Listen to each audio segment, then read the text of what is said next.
La première, je dirais, c'est les capacités physiques pour suivre un match. Parce que bon, certes, c'est 14 minutes, mais c'est un enchaînement de matchs sur toute une journée. Être prêt physiquement pour le match et puis ensuite pouvoir récupérer rapidement pour enchaîner les matchs d'après. J'ai envie de dire, si on avait la possibilité de faire commencer tous les arbitres par un rugby à 7, ce qu'on ferait, parce que pour le jeu au sol, pour la lecture du jeu, je pense que c'est la meilleure pratique pour ensuite enchaîner sur du 15. Mais c'est-à-dire les mecs qui courent tellement qu'ils sont oxy, ils n'ont pas le temps de parler. Voilà, c'est surtout ça, je pense. Et puis bon, s'ils parlent, s'il faut la moindre petite contestation où ils ralentissent un peu le jeu, ils prennent 10 mètres en carton. Tu gagnes vachement en fluidité, t'as pas à te justifier de pourquoi, du comment. L'esprit 7, il y a quand même cet esprit fête. On le voit d'ailleurs au niveau des tribunes avec les gens et la joie de venir au stade. Après, il y a quand même cet esprit compétition qui demeure.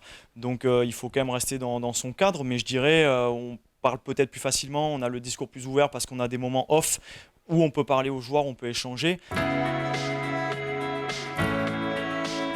Le public attend, vient déjà pour faire la fête, ça se sent clairement.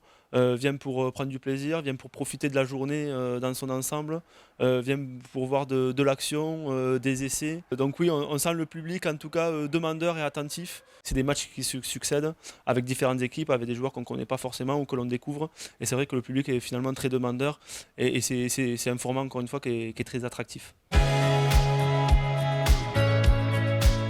Ça permet de mettre en exergue le rugby à 7 qui aujourd'hui est devenu une discipline olympique déjà depuis 4 ans. Je pense que le fait que ce soit médiatisé et suivi sur le terrain, ça amène une plus-value pour ce sport qui demeure vraiment un complément du rugby à 15. C'est important pour nous, pour essayer des arbitres. Il y a les JO à Paris en 2024.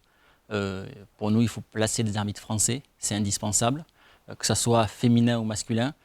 Je pense qu'avec le Super 7, c'est la compétition la plus compliquée qu'on puisse mettre pour un arbitre à 7.